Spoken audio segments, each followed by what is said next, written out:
हम सब पिछड़े और दलित समाज के लोगों के जीवन में सुधार लाने वाले, उत्थान के लिए उपदेश देने वाले, काम करने वाले संतों गुरुओं की श्रृंखला में सर्वप्रथम मैं भगवान बुद्ध, ज्योतिबा फुले, माता सावित्रीबाई फुले, बाबा साहब डॉक्टर भीमराव अम्बेडकर, जगत गुरु सतगुरु रविदास जी महाराज, जगत गुरु, क्योंकि हमारे लिए जगत गुरु यही लोग हैं, जगत गुरु कबीरदास के चरणों में श्रद्धा सुमन अर्पित करते हुए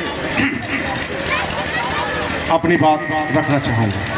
हकीकत से दूर हमारे आज भी बहुत से बहुजन समाज के लोग, जिनको बाबा साहब ने कहा था हमारे अभागे भाइयों एवं बहन, ये मेरा वाक्य नहीं है, बाबा साहब ने कहा था। शास्त्रों के कारण हम पिछड़े और दलित हुए थे।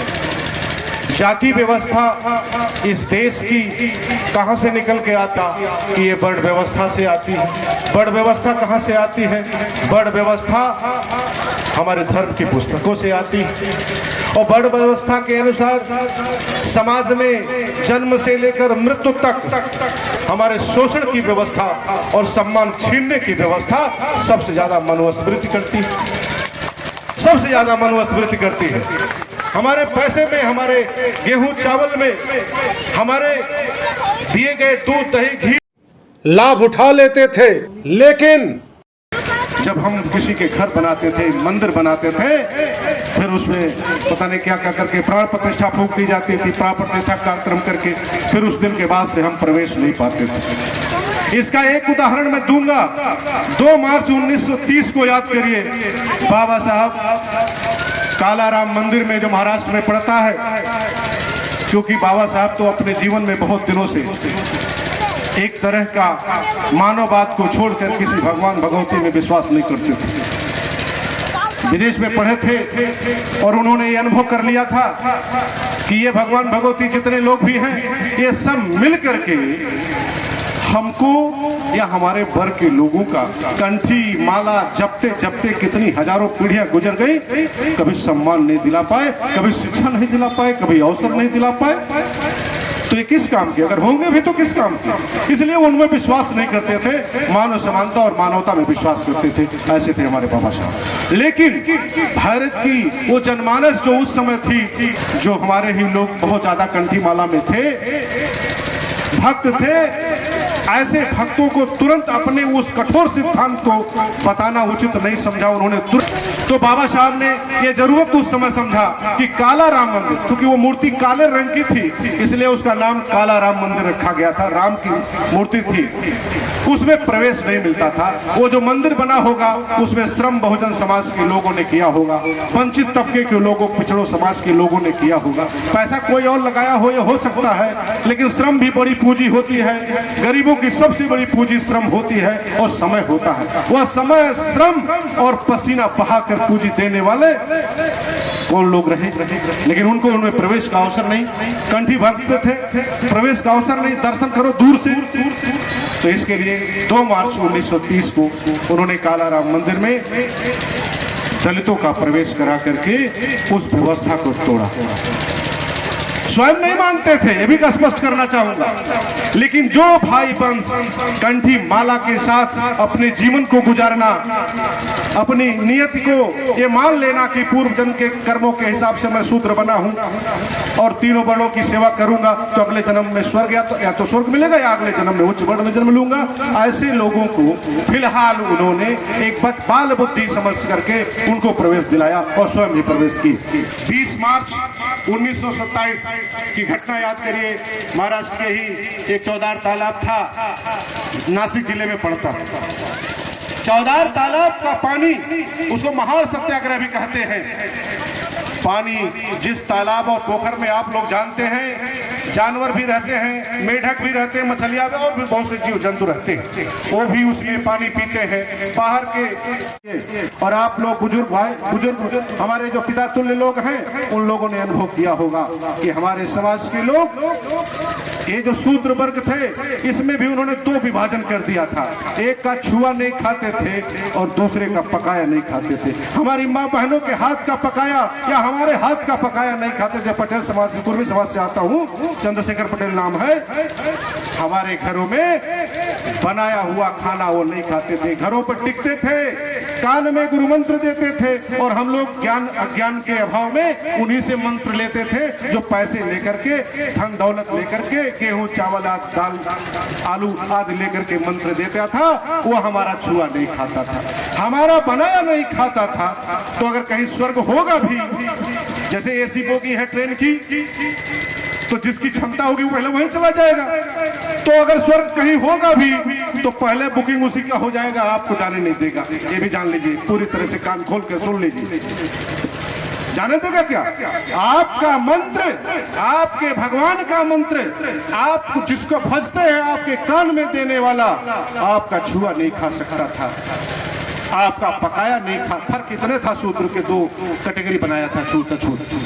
तो आप सोच लीजिए कि ये कुरीतियों से लड़ करके उन्होंने तालाब का पानी सार्वजनिक रूप से पिलाने का काम किया बाबा साहब ने, और उस सत्याग्रह में विजय हासिल हुई। सारे समुदाय के लोगों ने, जो वंचित तबके के थे, उन सब लोगों ने 20 मार्च 1927 को तालाब का पानी पी करके इस भेदभाव की राजनीति को समाप्त करने का और इस भेदभाव की सामाजिक व्यवस्था कुरीति को समाप्त करने का आह्वान किया और देश को और दुनिया को संदेश दिया कि पानी जैसे जरूरत चीजों को, जब हवा में सांस लेते हो उसको अलग कर सकते हो क्या? इस पंडाल में बैठे हुए होंगे, हो सकता है विभिन्न धर्मों और जातियों के लोग बैठे हों, हवा में जो सांस हम ले रहे हैं उसको कैसे अलग करोगे भाई?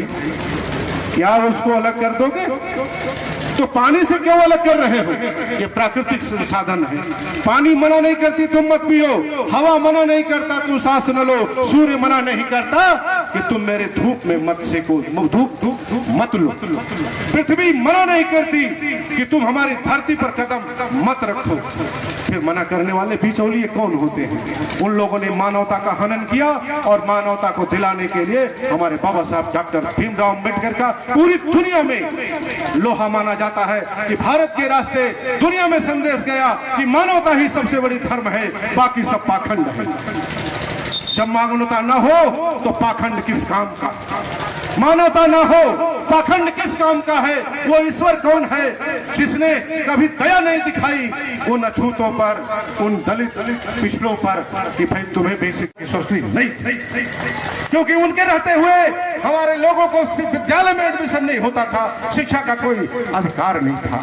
तो शिक्षा का अधिकार दिलाने वाली हमारी ज्ञान देवी, हमारी माता सावित्री बाई फुले हैं और इनका साथ देने वाली माता फातिमा शेख। तो इस तरह से हम जो आज जो पाए हैं, 25 दिसंबर 1927 में भी मनुस्मृति का बाबा साहब ने दान इसलिए किया कि ये व्यवस्था जो जात का है इसको खत्म करूंगा, और उन्होंने जाति व्यवस्था के नाश के लिए एक पुस्तक लिखी, अंग्रेजी में लिखी, एनिहिलेशन ऑफ कास्ट, यानी जाति प्रथा का विनाश। और जाति प्रथा का विनाश क्यों लिखा? क्योंकि उसका दंश उन्होंने खुद भी झेला था और अपने करोड़ों भाई बहनों को इसका दंश झेलते हुए देखा था। बाबा साहब इतने योग्य थे, 32 डिग्रियां थी, उन्हें इंग्लैंड और अमेरिका में कोई भी पद मिल सकते थे, लेकिन डिग्री मिली थी, प्रोफेसर का पद मिलने वाला था, लेकिन भारत भूमि को उन्होंने चुना। भारत में जब चुनाव लड़े, हार गए, मैदान में हार गए, लेकिन योगदान से पीछे नहीं हटने का संकल्प लिया था उन्होंने। मैदान में हारना हमारे भाइयों के नाकामी नहीं थी, नादानी जरूर थी, उतने शिक्षित नहीं थे, वो समझ नहीं सकते थे कि किसके हाथों को हम हराने जा रहे हैं और किसके हाथों को हम मजबूत करेंगे। बाद में बाबा साहब फिर जीतते हैं और संविधान सभा में चुनकर जाते हैं। ये संविधान की देखिए पुस्तक है, हमारे घरों में बहुत सी पुस्तकें होंगी और कुछ लोगों के घरों में ये पुस्तक होगी, अन्य कई लेखकों की पुस्तकें हैं, ये भी एक लेखक की पुस्तक है। आपके घरों में ये पुस्तक जरूर होनी चाहिए। और इसी में बाबा साहब ने जब संविधान सभा में अंगीकृत संविधान होने वाला था वो 26 नवंबर 1949 था। उससे एक दिन पहले प्रेस कॉन्फ्रेंस किया था बाबा साहब ने, और संविधान को के महत्व को उजागर करने के लिए, सार्वजनिक करने के लिए उन्होंने प्रेस कॉन्फ्रेंस की थी। और जब प्रेस कॉन्फ्रेंस में उन्होंने पहले संविधान पर क्या कहा था, 25 नवंबर 1949 को मेरे आज इस सभा में उपस्थित, जयंती कार्यक्रम में उपस्थित सभी भाई बहनों, माताओं बहनों, आप जरूर सुनिए।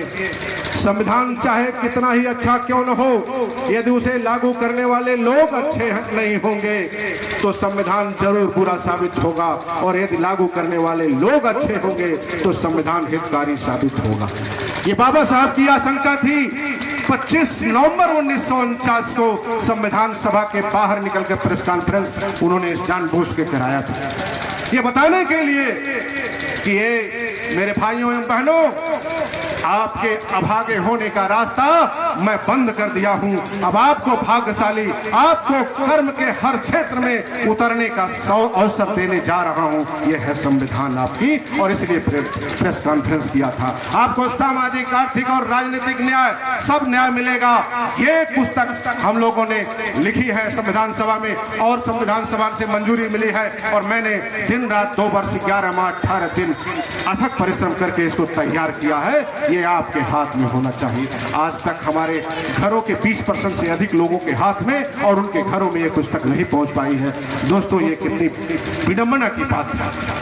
फिर उन्होंने ये भी कहा करके आज ही की तारीख से हमने ये व्यवस्था कर दी है, और जब 26 जनवरी 1950 को संविधान लागू होगा तो सबको एक वोट का अधिकार दे करके हमने राजनीतिक लोकतंत्र की शुरुआत कर दी है। लेकिन हमारे राजनीतिक लोकतंत्र से केवल हमारा भला नहीं होगा, हमें अभी आर्थिक और सामाजिक लोकतंत्र लेना बाकी है, और आर्थिक और सामाजिक लोकतंत्र का रास्ता राजनीतिक लोकतंत्र से आता है। याद रखो, हम जिसे अपना वोट देते हैं, अगर वो जीतता है, उसकी सरकार बनती है, तो उसे हम संविधान भी सौंप देते हैं।